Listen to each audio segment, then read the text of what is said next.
ప్రభునందు ప్రియులైన మీకందరికీ యేసుక్రీస్తు ప్రభువారి నామంలో శుభవందనాలు తెలియజేస్తూ ఉన్నాం. దైవజనులు బ్రదర్ భక్త సింగ్ గారి పరిచర్యలో నుండి అలసిన వాణిని ఓరడించు మాటలు. జూన్ 14. మీరు అంతరంగ పురుషుని యందు శక్తి కలిగి ఆయన ఆత్మ వలన బలపరచబడినట్లుగాను కావలెను. ఎఫెసీ పత్రిక 3వ అధ్యాయం 16వ వచనం.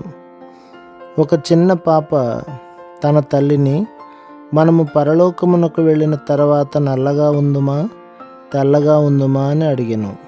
తల్లి, మనము నల్లగా ఉండము తెల్లగా ఉండము కానీ మనము యేసుక్రీస్తు ప్రభు వలె ఉందుము అని జవాబిచ్చెను. అది పూర్తిగా నిజము. దీని కొరకు మనము జీవము గల రక్షకుని మహిమను గూర్చిన స్పష్టమైన దర్శనమును కలిగి ఉండవలెను. అపోస్తలుడైన యోహాను వెనుకకు తిరిగి ప్రభువును చూచినప్పుడు ఇట్టి దర్శనమునే పొందెను. ప్రకటన గ్రంథం 1వ అధ్యాయం 14 నుండి 16వ వచనం వరకు. మనము ఎట్టివారముగా నుండవలెనని ఆయన కోరుచున్నాడో దానిని మనం అర్థం చేసుకొనుటకు ప్రభు తన మహిమలో తనను తాను యోహానుకు ప్రత్యక్షపరుచుకొనెను. ఆ దినములలో విశ్వాసులు అనుభవించుచున్న శ్రమలను బాధలను చూచి అపోస్తలుడైన యోహాను చాలా నిరుత్సాహపడెను. ఎందువలననగా చాలామంది చెదరిపోయిరి, చెరసాలలో నుండిరి, ఆస్తులను కోల్పోయిరి, భయము చేత సంతోష సమాధానములు లేకుండిరి. నేను జయము పొందితిని అని సాతాను తలంచెను.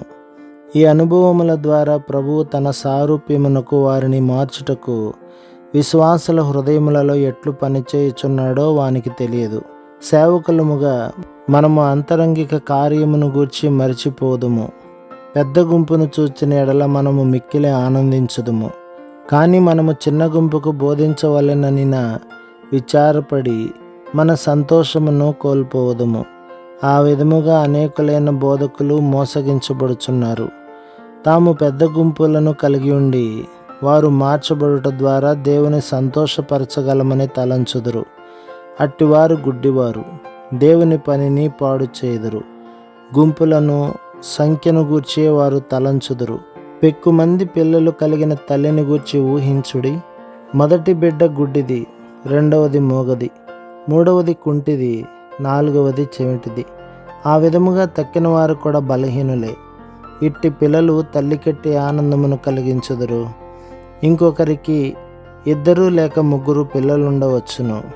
కానీ వారు మంచి బలవంతులు, ఆరోగ్యవంతులు, ఎట్టి లోపము లేనివారు. ఏ తల్లి సంతోషముగా నుండునని నీవు తలంచదువు? సంఖ్యను గూర్చి శ్రద్ధ వహించువారు మేము అనేకులకు బాప్తిస్మం ఇచ్చితిమని చెప్పవచ్చును. కానీ వారిలో ఎంతమంది ఆత్మీయముగా చెవిటివారు, మోగవారు, గుడ్డివారు? ఎందుచేతననగా వారు ప్రభువును చూడలేదు, ఆయన శక్తిని ఎరగలేదు. అందుచేతనే మనము భారతదేశంలోని క్రైస్తవ సేవలో అధికమైన ఆత్మీయ గొడ్డుతనమును కనుగొనుచున్నాము.